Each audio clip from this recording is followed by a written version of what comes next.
Members, welcome to the Bills Committee on Trade Unions Amendment Bill 2025. It's our second meeting. It's the appointed time and we have a quorum. Let's get started. Let's have our clerk invite the government representatives to join us first.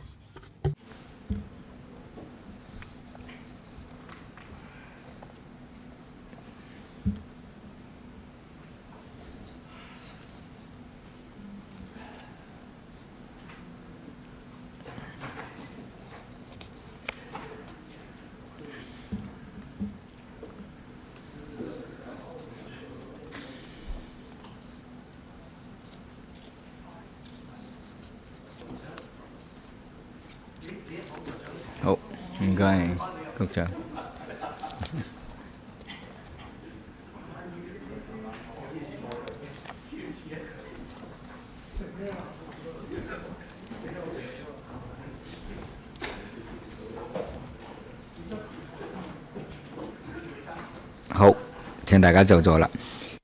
Please be seated. This meeting will last for 3 hours. Depending on the progress of our discussion, there will be a break of about 5 to 10 minutes halfway through the meeting. That's about 4 p.m., depending on the progress of our discussion. The Bills Committee invited the public to submit views between May 9th and May 16th. This is a regular practice. The committee received a total of 14 submissions from different groups and organizations. The submissions have been uploaded onto the LegCo website. The submissions have also been circulated to members along with paper number CB-2949/2025. The administration will provide a consolidated response to the submissions.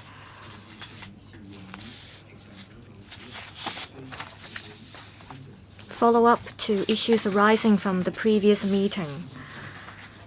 Please refer to LC paper number CB-2938/2025-01.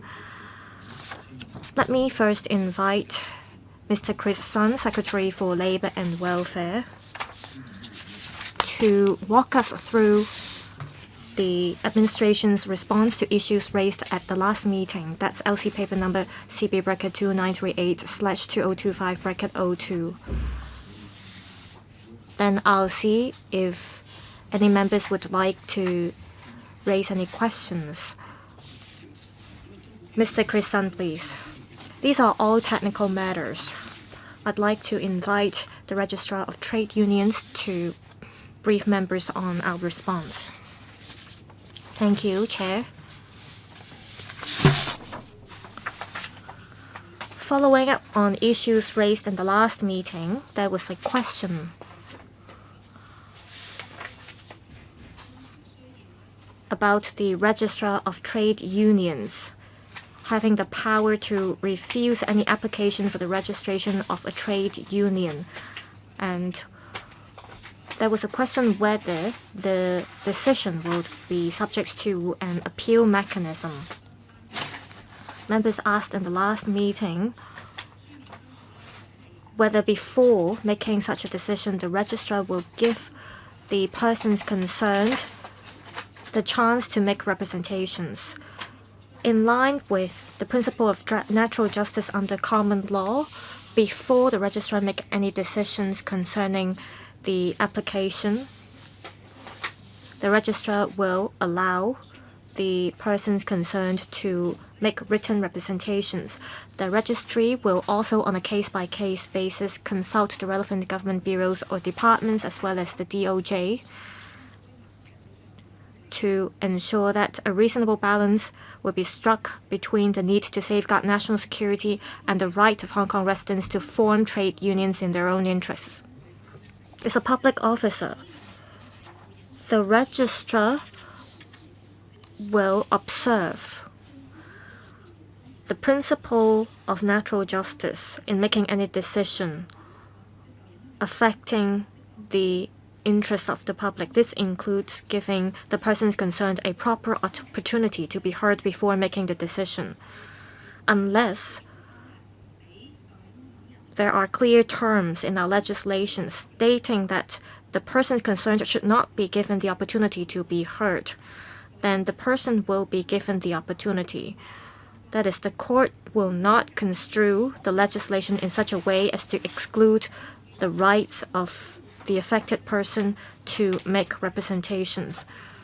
There are no wordings or terms in our legislations that exclude the affected person's right to make representations. Therefore, when the court interprets the legislation, it will not exclude the right of the affected person to make representations.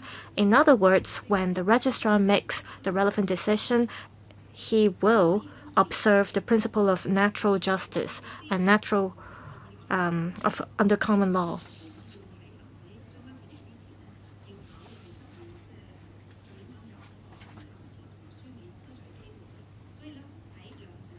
While we're not legislating for the affected person to make written representations, we are instead proposing administrative measures, but there will be no material difference between having an administrative measure and having a legislation stating the right of the affected person to make representations. Any questions from members concerning the administration's response? If not, based on the decision made in the previous meeting, we will kickstart the clause-by-clause scrutiny.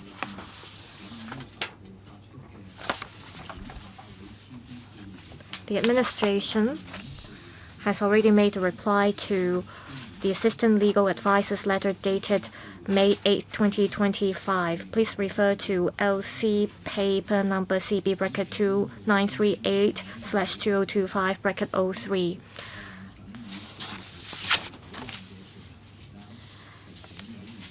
I'll ask the legal advisor to remind members of the legal and drafting issues that we should pay attention to during the clause-by-clause scrutiny. Members, if you have any questions about the bill as we proceed, please press the request to speak button. If members have no objections, we will look at the Chinese version of the marked up copy. If members have any concerns about the English version, please raise them during the clause-by-clause scrutiny. Members, please refer to the blue bill, that's LC paper number CB bracket 2699/2025. Please refer to the long title as well as clauses 1 and 2 in the blue bill. Now I will invite Ms. Christine Butt, Registrar of Trade Unions, to walk us through the bill. Thank you. Clause 1 sets out the short title as well as the commencement date of the bill.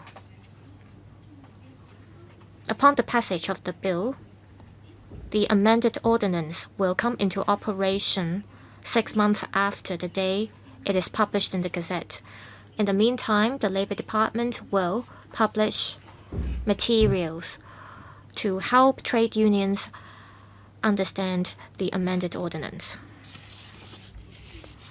Clause 2.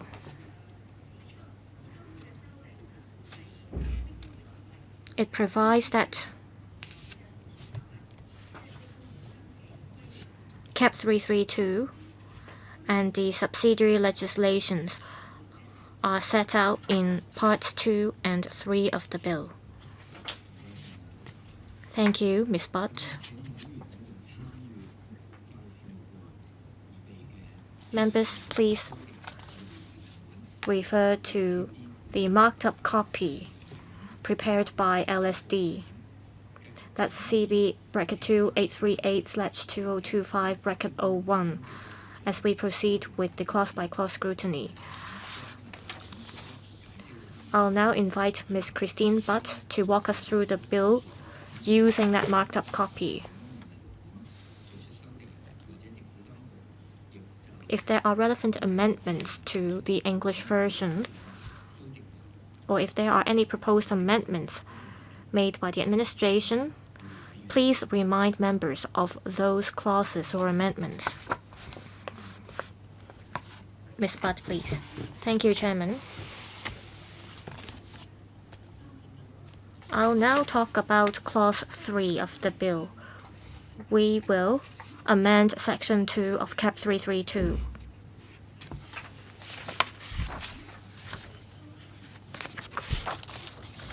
Item 9, we are amending the definition of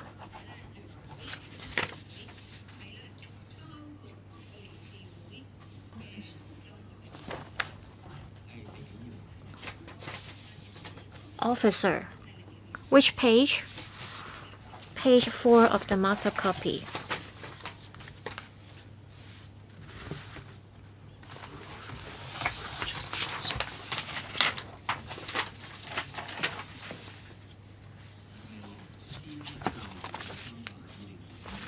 Are you referring to LC paper number CB bracket 2 838/2025 bracket 01?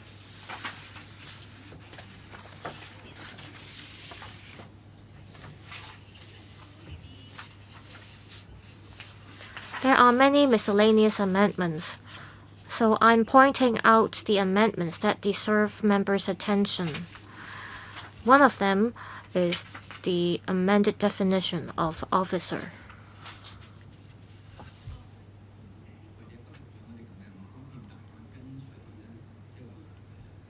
Let's do it this way, Ms. Butt. There are quite a number of amendments. Let's start from page 1 of the marked up copy. Let's go through the bill page by page. There might be replications, but let's go by the page number. Page 001, there are some proposed technical amendments. Page 2.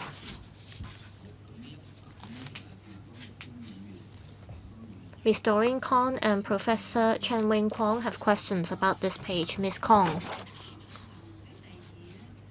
I'd like to ask the DOJ about this.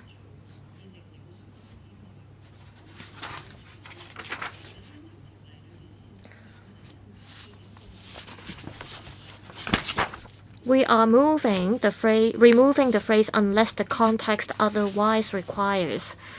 In the other bill concerning land titles that I'm going to look at later this afternoon, this phrase is kept in the bill. How come this phrase is removed in this bill? Legal advisor. According to paragraph 5.2.6 of our guidelines, we should remove this phrase unless the context otherwise requires. Different approaches are adopted in different bills or ordinances. This is a rather comprehensive amendment to the ordinance. There are quite a number of miscellaneous amendments, so we want to move with the times and remove the phrase, which will no longer be used in new legislations. Well, I will tell the Bills Committee at 4:30 p.m. that they have forgotten to remove this phrase. I think you have to ensure consistency yourself, DOJ.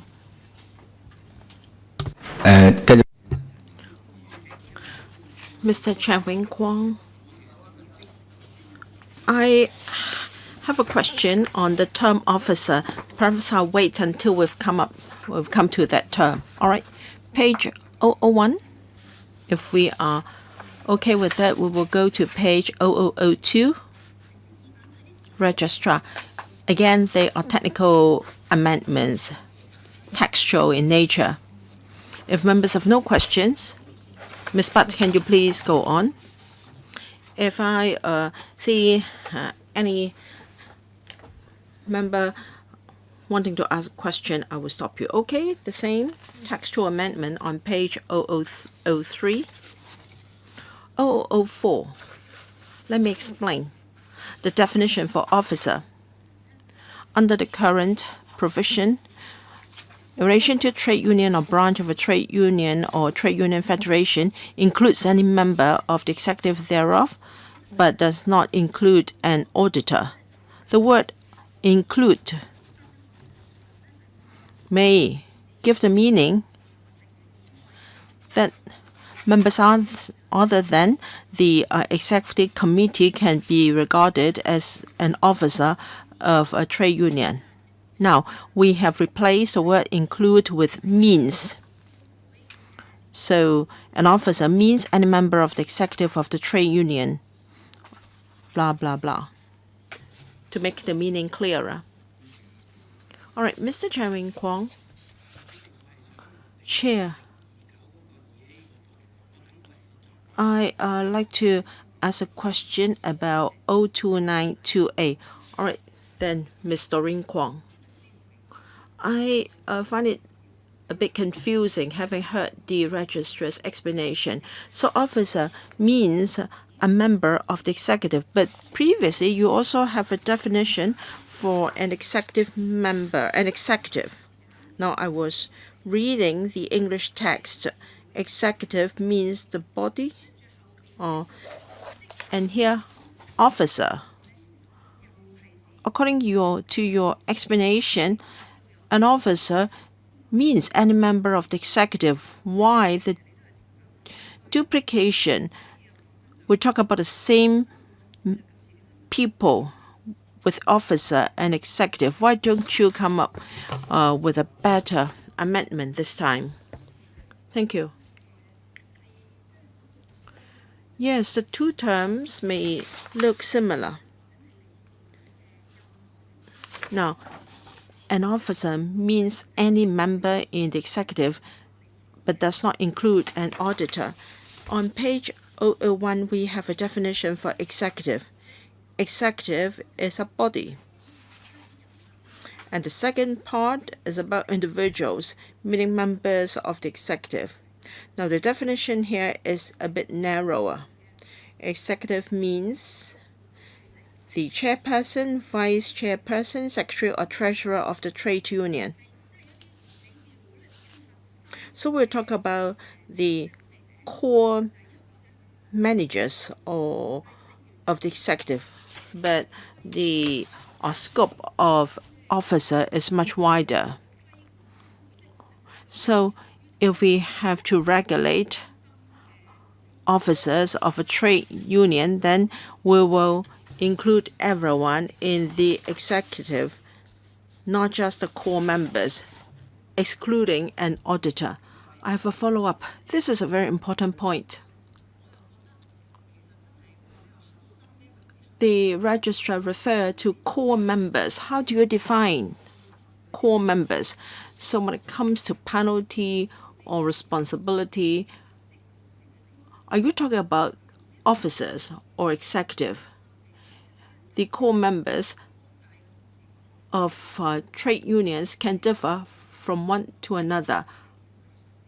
Perhaps the Labor Department can explain further. I feel that the current drafting is not clear enough. The drafting now is different from in the past. In the past, the term used was include, so the scope was wider, but now you use the word means. Why do we have the two different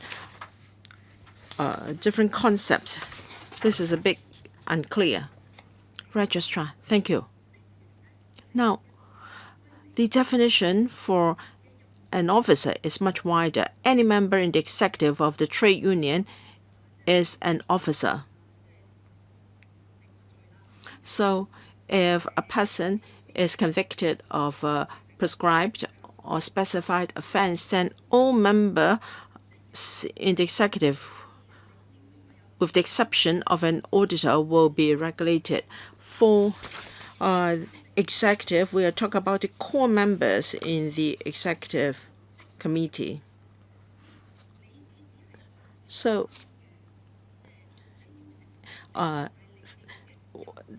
only the core members of the body can be regarded as executive, whereas officer include any member in the executive of the trade union.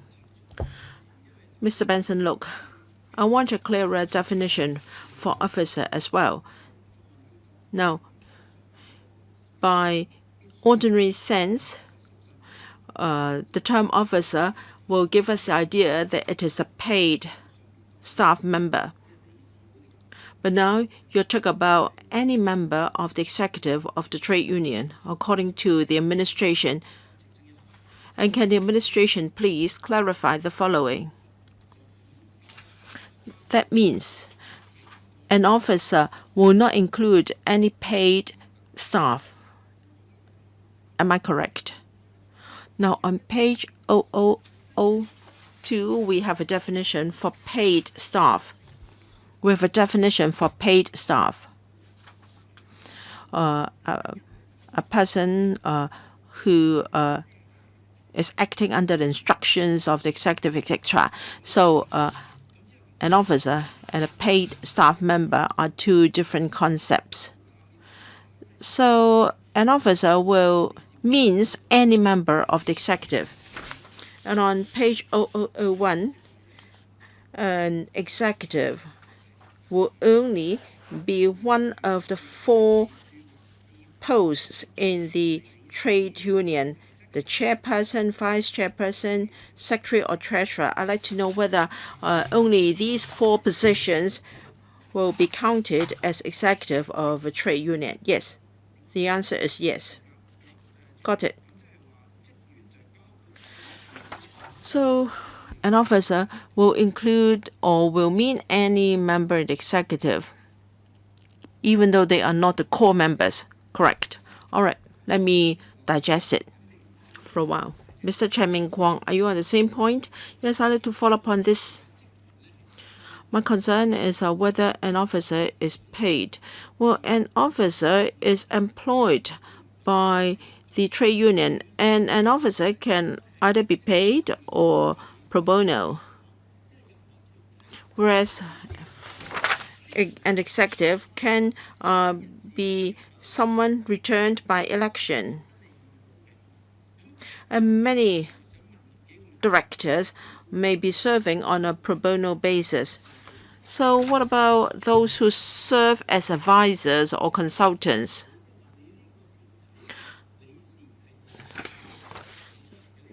Now, executives may be returned or voted by members of a trade union. They are not paid. For officers, they are employed and paid to work for a trade union. We also have advisors and consultants. And you also have a definition for paid staff. The definition is just the same for an officer, which has the same definition as executive. So these are not clear enough. So if even trade unions are not sure about the definitions, it can create confusion. You have to be very clear about concepts. You are talking about everyone in the trade union. Ms. Butt. Thank you, Chair, and thank you, Mr. Chen, for your question. I think the provision itself is very clear. Let me have a go again. An executive, 理事會 is returned by elections. So all members of the executive are executive members. So anyone in there are officers with the exception of the auditor. Whether they are paid or not doesn't affect this position. So long as they are returned by election, then they are an officer. Now for paid staff, they are employed, not returned by voting, to assess the operation of a trade union. Our intention is to regulate officers of a trade union, those that are returned by elections. The executive can include advisors. So by executives, we are talking about those core persons in the executive. And for officers, they can be officers. So if an advisor was returned by election in the executive, then he is an officer and he'll be regulated. An auditor is not regulated. Now, my trade union can employ an auditor to work for us, and he is a paid staff member. He's paid. I have to pay him. Shouldn't he be regulated? If an auditor is employed and paid, indeed, he falls outside the scope of the bill. Now, if the auditor is returned by election and not employed, he is not regarded as an officer because an auditor plays a more independent role, so he is not an officer. I've got another question. Now, if that auditor was once convicted of a national security offense, then if it's not regulated, then is it against the law for safeguarding national security? I don't think the registrar will have to bother about that because that person would have been disposed of under the national security law. No, I'm talking about an auditor that is employed. A body has to employ an auditor. So he is employed, he is paid to serve the role of an auditor. So he is a paid staff member. So you have to make it clear. Now, he is a paid staff member, he is an officer, and yet he is not regulated under the bill. I think the registrar has already explained. Please do not be misled by the Chinese term 职員, meaning employee. In fact, the English term here is officer. An auditor is employed to serve as an auditor, and it is clearly stated in the law that he cannot be an officer of a trade union. An auditor doesn't have any say in the trade union. He is only employed to do an audit job. But if he has been convicted of a national security offense, I don't know whether there is any restriction elsewhere. But the auditor doesn't have any say over the direction and major decisions of the trade union. Please don't be confused by the Chinese term 职員, thinking that he is a paid staff member. I think those who have experience with trade unions understand what is meant by the Chinese term 职員 in the context of trade unions. Now, an officer means any member of the executive. Well, so long as he is a member of the executive, you don't have to consider what is his exact role. So long he is a member of the executive, then he is called, whether he is paid or not. Now, for some trade unions, they may have an elected chairperson, but still he receives pay. I think whether he is a paid staff member and officer is about our understanding of an employee. Is that on the same point, Ms. Maggie Chen? Thank you, Chair. Yes, I'd like to follow up on the issue of employee and executive. The Chinese marked up copy is not the explanation of the registrar. So I'm of the view that the Chinese text is very misleading, hence leading to these arguments. If we look at the marked up copy 0001, employee meaning 雇员 meaning anyone that has been employed with money. So he provides a contract of service and to execute any work or labor. So he is not just a simple employee. Now, if he's employed on a project basis, it can be a contractor to provide service. He will be called under the definition of employee. So the Chinese text as it is now is very different from the meaning of the English text.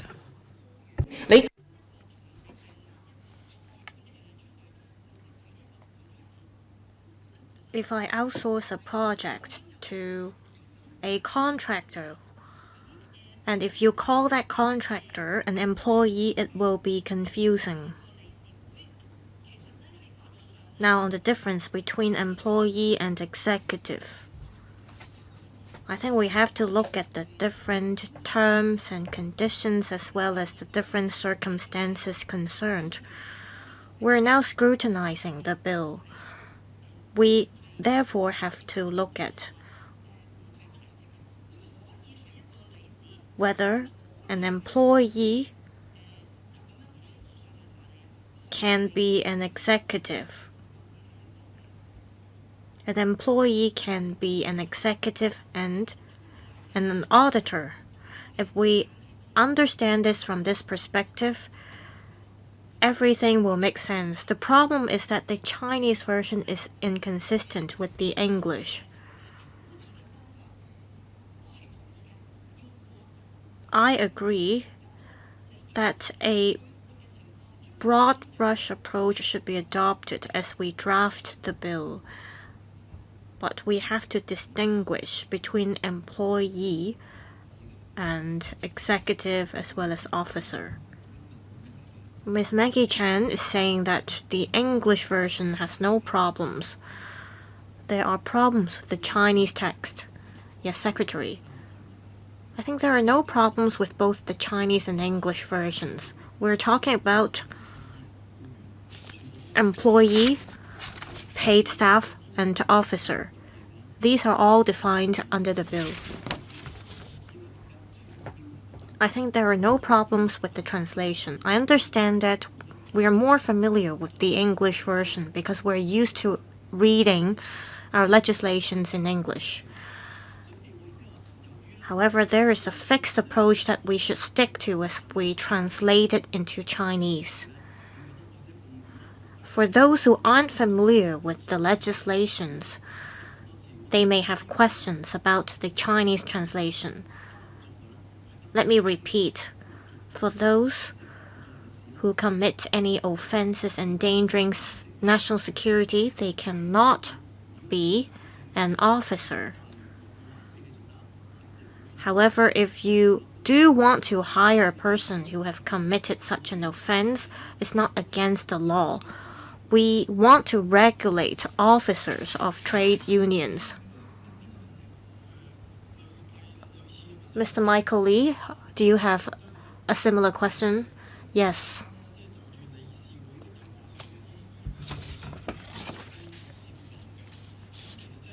On the definition of executive, I want to know how broad the definition will cover. Consultant or advisor will be covered. Now, executive directors or honorary members, they may be part of the executive as well. Will they be considered as an executive under this bill? If the answer is affirmative, then how do you ascertain whether a person is an executive? Under the company's ordinance, they may be regarded as members of the board of directors and they have to be registered under the law. In this context, for executive members such as honorary members, Will they be considered as part of the executive, and will the trade unions concerned have to furnish an organization chart? Registrar. Every time there is an election, the trade union will have to provide a complete list of its officers. If there is a by-election, the trade union concerned will have to update its list of officers, and the list will have to be provided to us. We have to look at the statutes concerning the composition of the executive. I'll let Ms. Dorian Kong ask the last question before we wrap up this part. I just want to offer some help here. Just now the registrar said that in terms of the difference between executive and officer, executive is regarded as the core management of a trade union. Please refer to page 8 of the English text, subsection 5. Here, it says that if the officer takes part in management or administration, there will be certain consequences and so on. That's why I said there is unclarity. The word officer is used quite often in this bill. Page 8 is an example.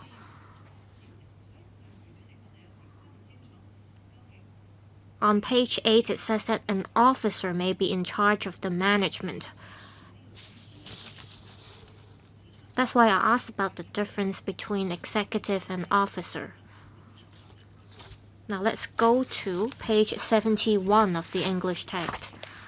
And another concept is introduced in part 6a. There is the term office bearer. Office bearer means the president, vice president, secretary, or treasurer of an organization. This sounds like an executive. That means the newly drafted parts of this bill, they consist of many new definitions. And I think they aren't clear enough because I saw the part on page 8. I don't want to waste too much time. So please, will the administration look at this? We will come to page 71. This part is about restrictions on affiliation with organizations in external places. That's why we have this new term, office bearer. Now on page 8, it says any person who is an officer or who acts as an officer or who takes any part in the management or administration. There are 3 who's here of any such trade union. I think there's a reason why it is drafted this way. Will the DOJ supplement? The secretary is right. It is about the trade union having the responsibility to register. If an officer who is not deemed as an officer, but he takes part in the management and the trade union is not registered, then this is against the law. This is what subsection 5 is about on page 8. Chairman, so it means under all these circumstances, it will be the officer who will be held accountable, not just executive. Is that right? No, it's not what it means. It means if the trade union is registered, then you can be an officer. But if the trade union is not registered, then you cannot be an officer, even though you might serve the function as an officer. If we do not make it broad enough, that means there will be no officers under a trade union. We want to cover scenarios under which a trade union is not registered, but they have officers working for them. I understand that you want to apply a broad brush approach. I just want to make things clear. DOJ, can you point out to us under what circumstances will the executive be made liable?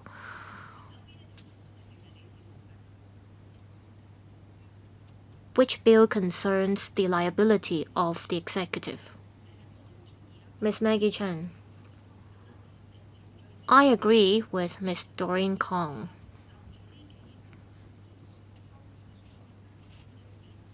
If we have to extract all the clauses that have to do with these definitions, I think it will be complicated. The Secretary said it's clear. Paid staff, officer, executive, the definitions are all clear. If that's the case, I'd like a written reply from the administration to explain to us the differences between these three definitions. I understand that you might have to look at the definitions with certain clauses.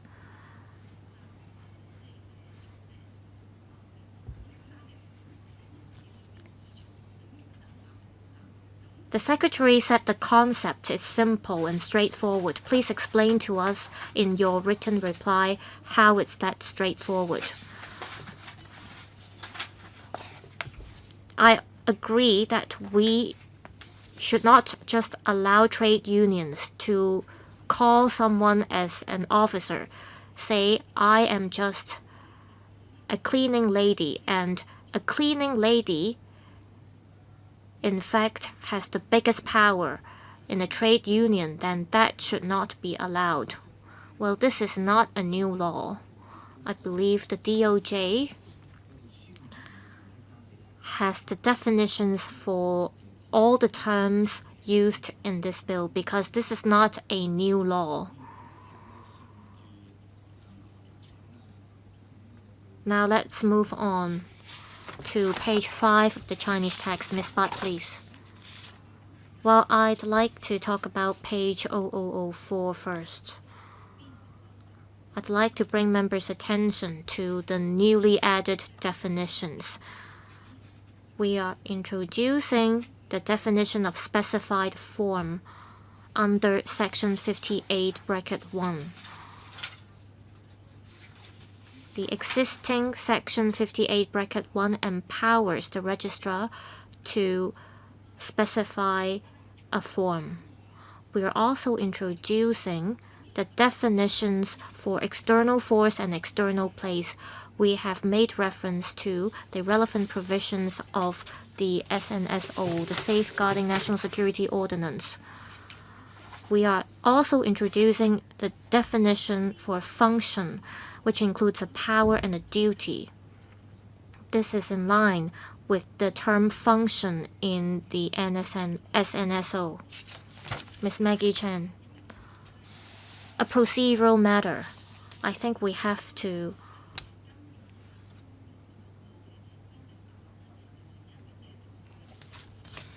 scrutinize all the amendments carefully.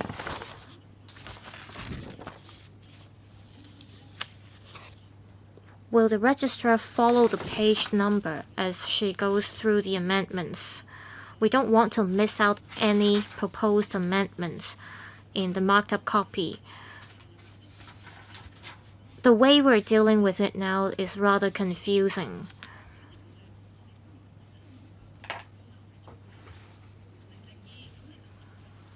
Can the registrar please read out the page number first, and then we look at the contents of that page.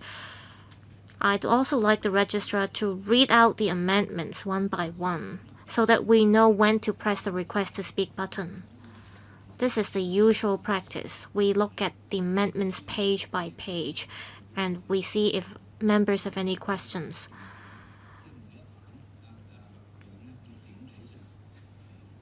Ms. Butt, please read out all the amendments on each page first.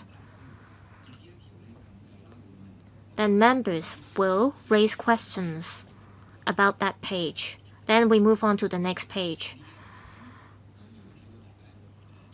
I see that members do not have any questions concerning this page. Now let's move on to page 0005. Hi. Thank you, Chair. Wait a minute. Legal advisor. Before we go to page 0005, I'd like to remind members that in relation to Clause 3, that is Part 2, there are amendments to the English section, such as 3332, 35, 33, and 34. The amendments are only in the English text. The chair can consider reminding the administration if the amendments are only in the English text only.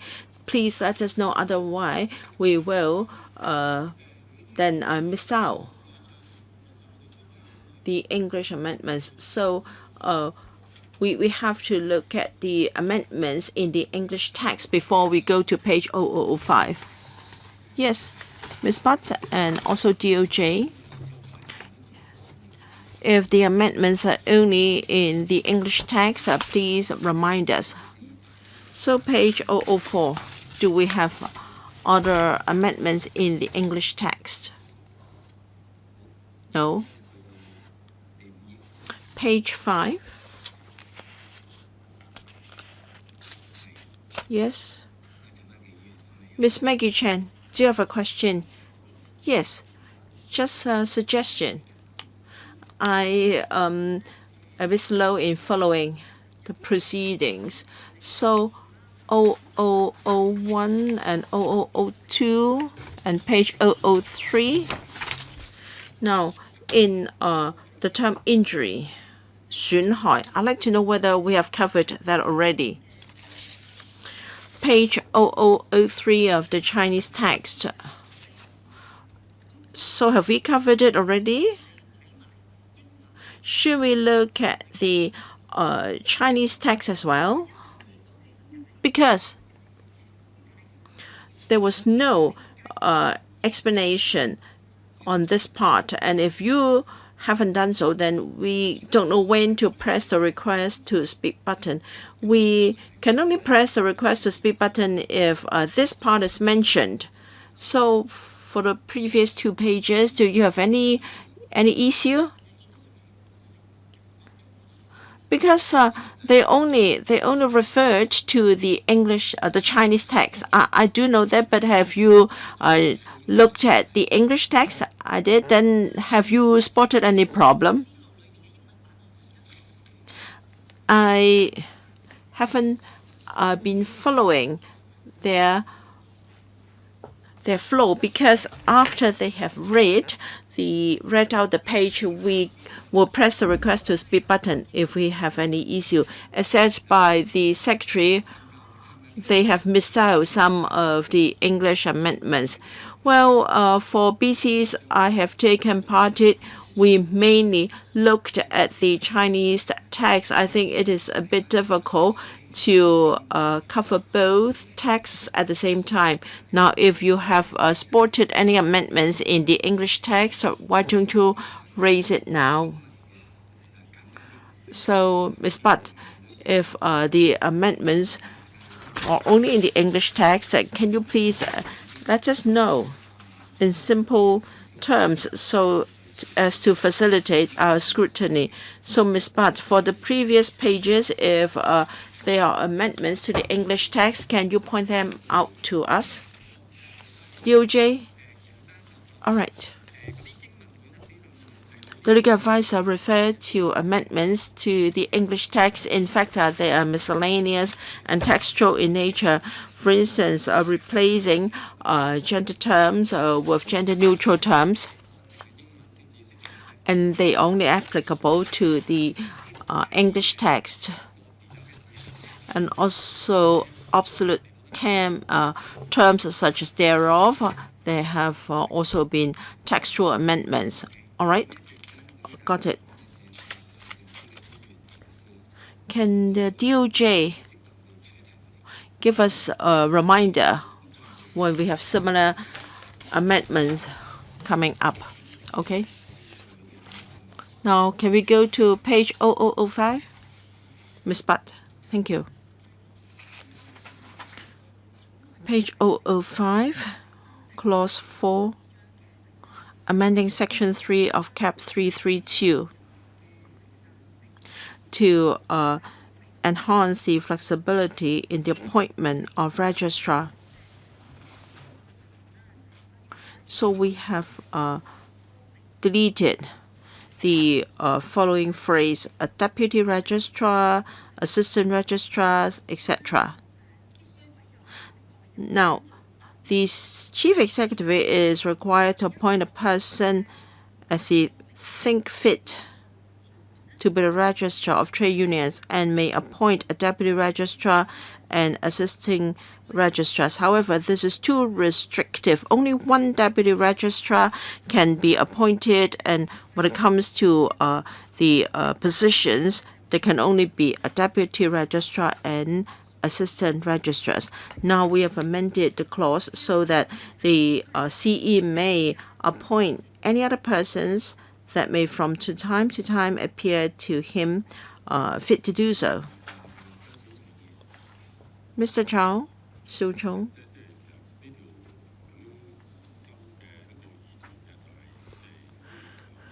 The intention of the amendment is that in future, the deputy registrar or assistant registrars doesn't have to be appointed by the chief executive. They can be appointed by the registrar or the commissioner for labor instead. Is my understanding correct? Thank you, Mr. Chow, for your question. The appointment will still be done by the chief executive.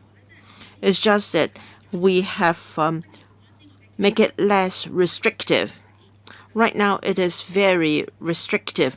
Only one deputy registrar and more than one assistant registrars can be appointed. After the amendment, the chief executive can appoint a registrar and from time to time appoint any person that appear necessary for carrying out the purposes of this ordinance.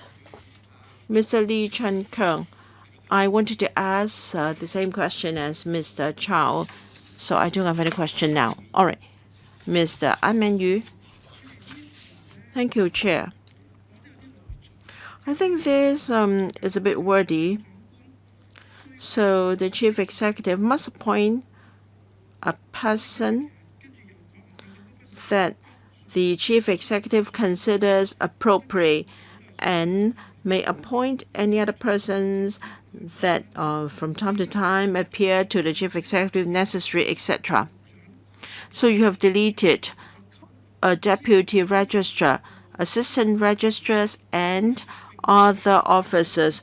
You don't have any punctuation after that. I think you have mentioned Hangzheng Zhanggun chief executive twice. Can the DOJ help?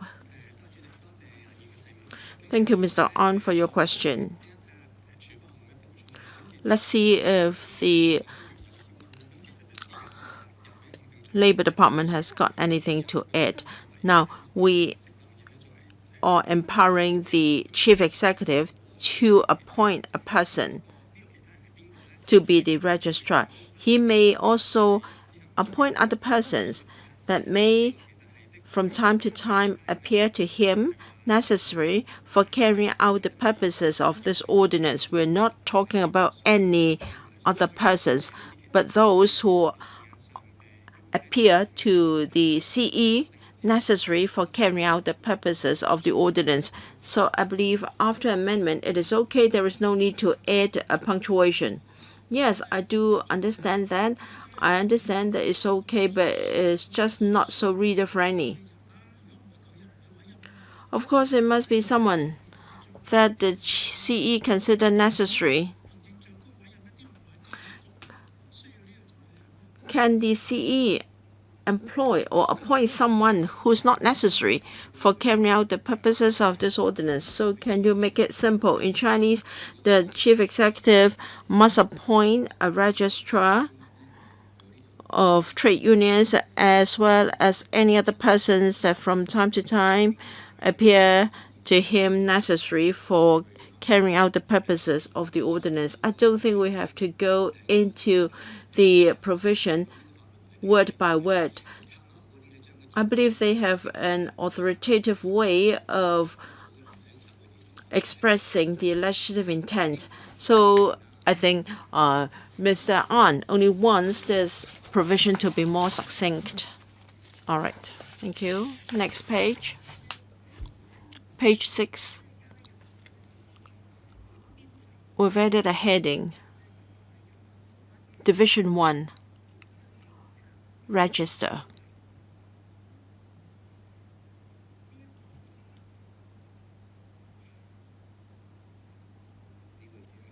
So they're just adding a heading.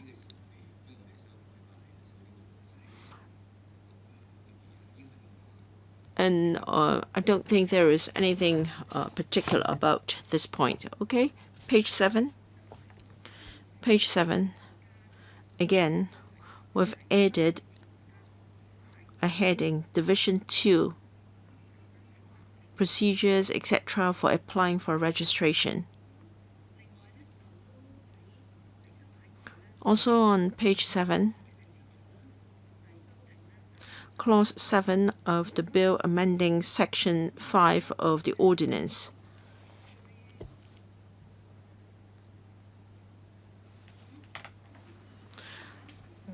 Section 5(2), just a textual amendment, a miscellaneous amendment. First, it was shall be made to register in the prescribed form within 30 days of the establishment thereof. Now we have changed it to in the specified form within 30 days beginning of the date of establishment of the trade union. So just a textual amendment. The original ordinance used prescribed form. Now we use specified form instead because Section 58 empowers the registrar to make forms. These forms have to be gazetted with statutory function or effect. So the current ordinance used the term prescribed form. So people may have the feeling that it will be amended or made legally. Now, in future, we propose to replace all prescribed forms with specified forms. That is, forms that can be made administratively that will not affect the effect of the forms, because under Section 58, such forms have to be gazetted.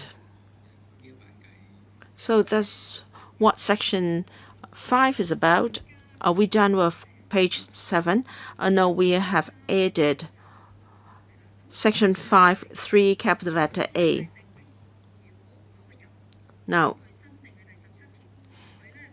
if a person's signature is not to be counted for the purpose of subsection 3 if the person is not allowed to sign the application for registration as a voting member of the trade union under Section 17, then the signature is invalid.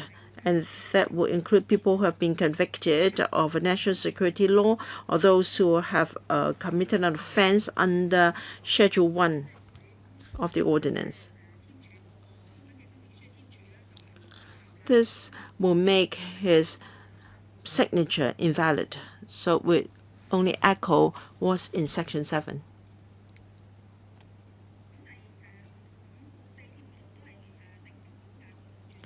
Section 5(4) also replacement of the term prescribed form with specified form. So that's all when it comes to page 7. Dear J, any amendment in the English text only? In Section 5, we have textual amendments replacing shall thereof with more modern terms. Okay, got it. I found an amendment in the Chinese text, maybe not in the English text. You see, the Chinese term is 30 days 30日 instead of 30. So I just want to ensure that the term used is consistent. Yes, this is exactly why we have to unify the term. From 天 we will use 日. In Chinese they mean days, just the same. All right, I don't see any questions from members. Nah. Let's move on to the next page. Page 8. Miss Butt, please.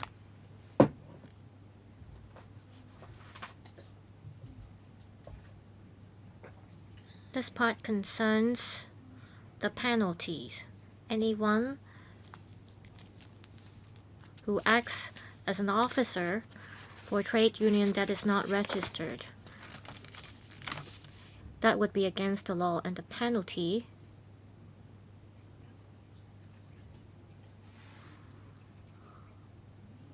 upon summary conviction, there is a certain level of penalty under the current arrangement. Now, upon conviction on indictment, the penalty would be a fine at level 5 and a jail term of 3 years. Law draftsman, any English amendment? Well, there is just an amendment to the term shall. If there are no questions from members, let's move on to page 9. Here we are replacing the term prescribed form with specified form. I've already explained the reasons.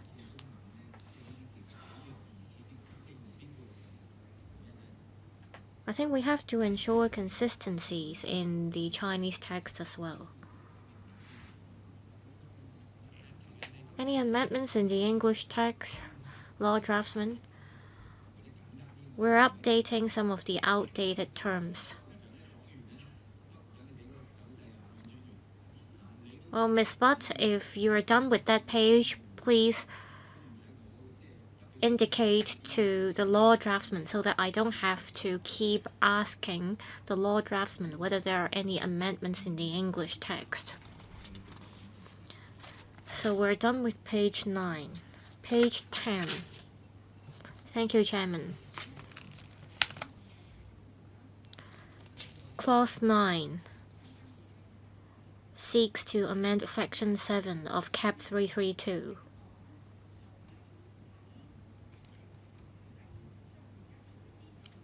Before Section 7 subsection 1, we are adding bracket 1 capital letter A. The registrar may refuse to register a trade union if the registrar reasonably believes that it's necessary for safeguarding national security to refuse to register the trade union.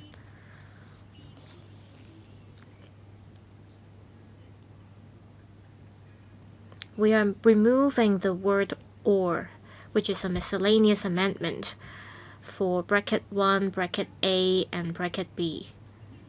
Now, for bracket 1, bracket C, there is an amendment concerning the naming of trade unions.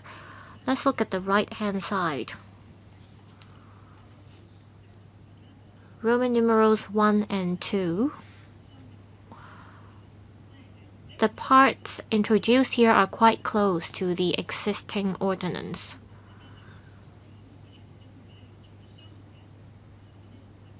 Roman numeral 1. It's illegal if the name is identical with that by which any other trade union, whether existing or having ceased to exist, or has been registered.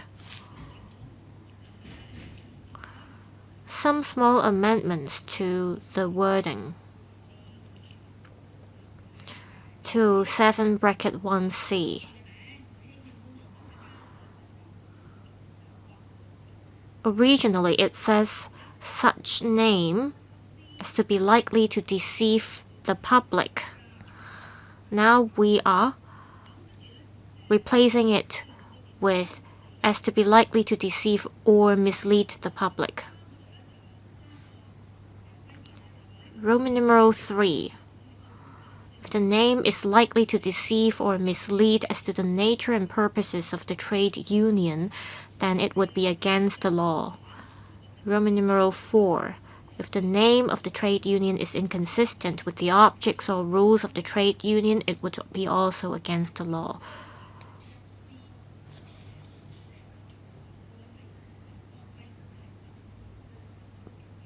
So we're enhancing the regulatory regime here by introducing these new provisions.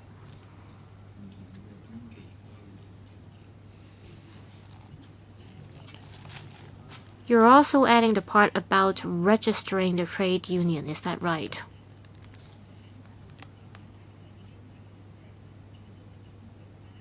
If the trade union ceases to exist,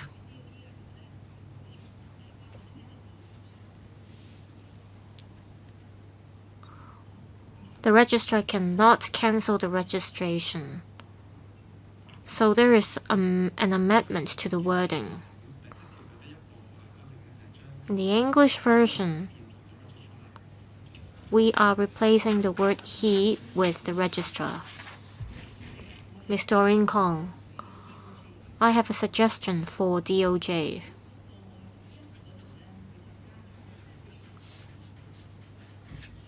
Under subsection 1, the phrase in addition is added. We are not writing a composition here. We rarely use or start a phrase with in addition. There has to be a context if you use the term in addition. Here it means to introduce additional powers.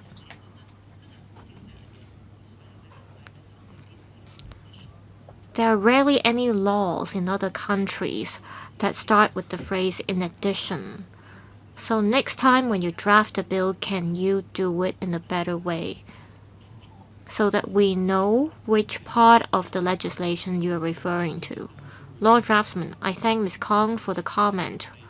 We will look at it after the meeting. We are adopting the narrative approach as we draft the bill. If you start reading from subsection 1, it will flow smoothly. For terms or phrases such as in addition or also, they have become more and more common in our local legislations. We have made reference to the approach of using plain language in the laws of Australia. We will study this again after the meeting. If there are no other questions, we will move on to page 11 of the Chinese text. Ms. Butt, please. Page 11. Clause 10 of the bill. It seeks to amend Section 8 of the Ordinance. Appeals against the refusal of registrar to register trade union.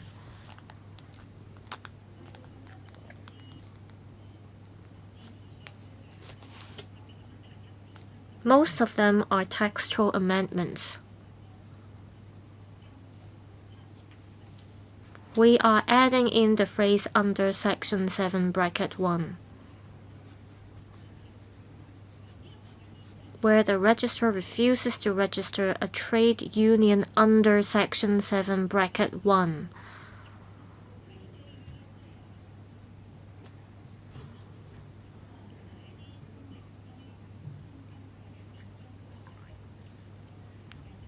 The registrar may refuse a registration because of the name of a trade union under Section 7.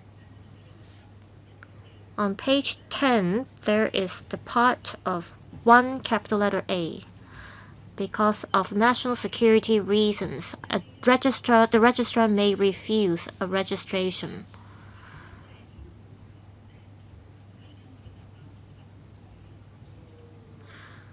And under these circumstances, trade unions may not lodge any appeals under Section 8.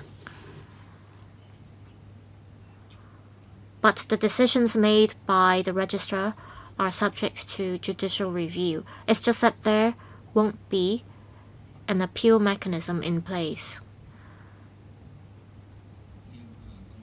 Ms. Doreen Kong, I have a question for DOJ. To play safe, just now, according to Ms. Butt, according to 7(1) capital letter A, a trade union will not be able to appeal against the registrar's decision. Do you think the way it is drafted now under Section 8 is appropriate?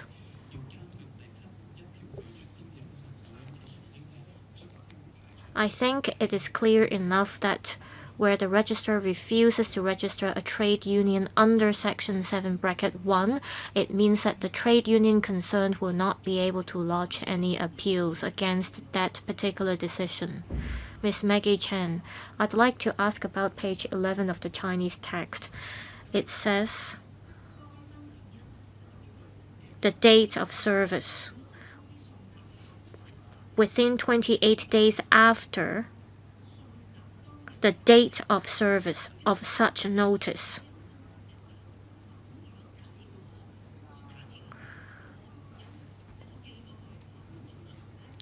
Say, I mail the relevant document.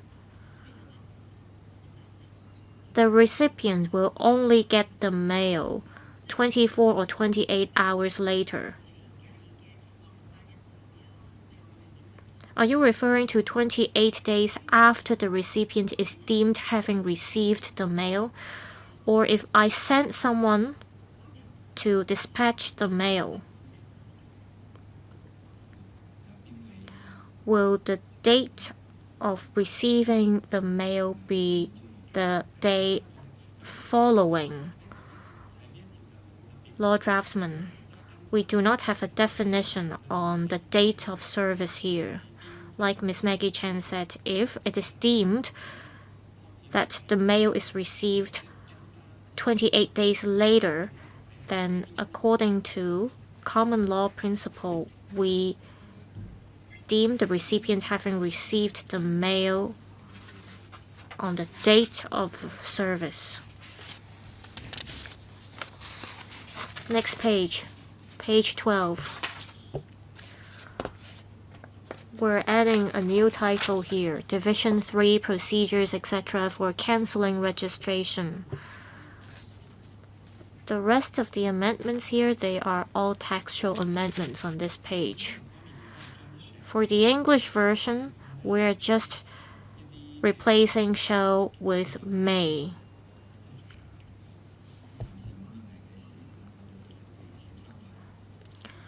We've come to page 13. Registrar, please. On page 13,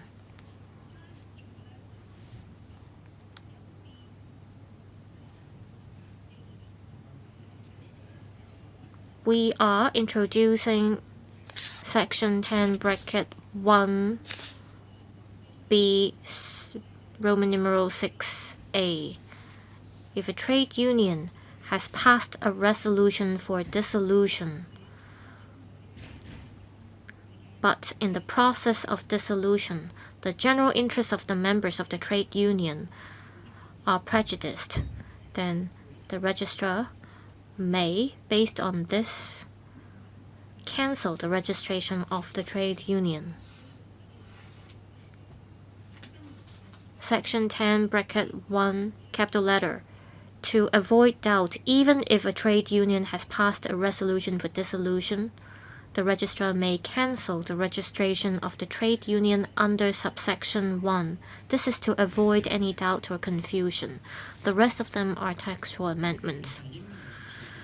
For the English version, we are replacing the word thereof with something else.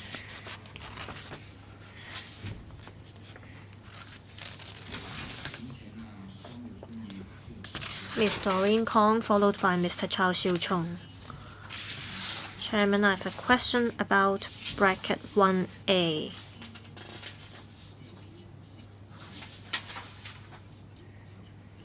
Why do we need this provision to avoid doubt? What kind of scenarios would this provision cover? Ms. Butt, thank you, Ms. Kong, for your question.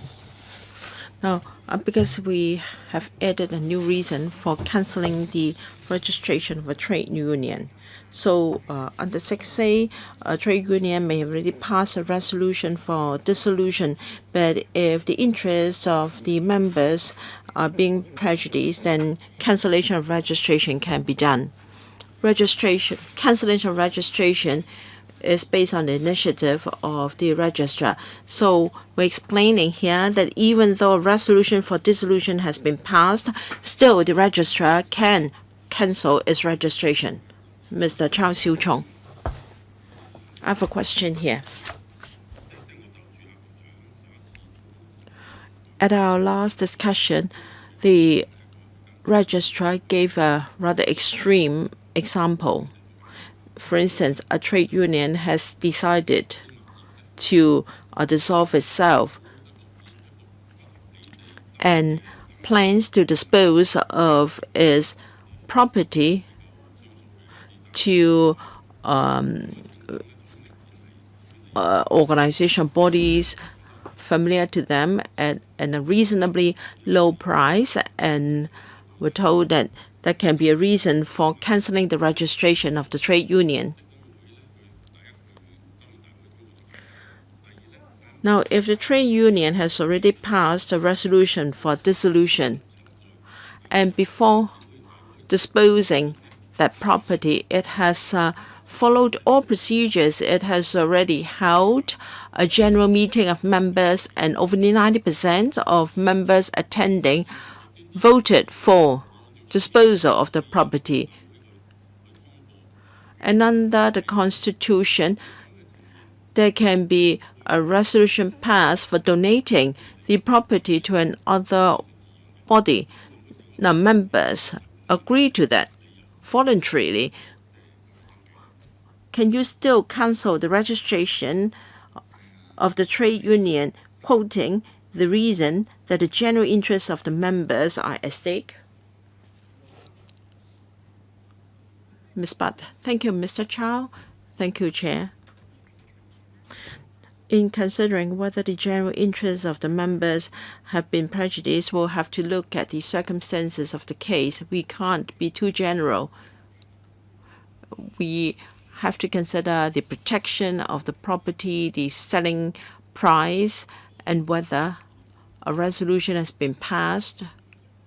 So we cannot give a general statement, and also circumstances under which the general interests of members of trade unions have been prejudiced. Mr. Chow. Now, a trade union has already announced it's going to be dissolved, and yet it plans to dispose of its assets at, for instance, unreasonably low price to associated bodies, and you can stop that from happening by cancelling the registration, invoking this ordinance. But if they have followed all the necessary procedures, can they then evade this provision? You may not be able to cancel its registration on the basis that the general interests of the trade union members have been prejudiced, and therefore you cannot stop the trade union from transferring its assets unreasonably. And if they have already followed all procedures, and yet you still take the step to cancel its registration, will you expose yourself to judicial review? Well, we will be very prudent in invoking this provision.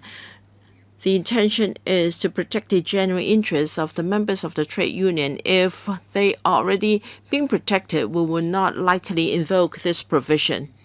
Before we go to the next page, may I suggest a break of 10 minutes? Because we will go until 6 p.m. today. So let's take a short break of 10 minutes, and we'll come back and start with page 13. Thank you. So a 10-minute break, please.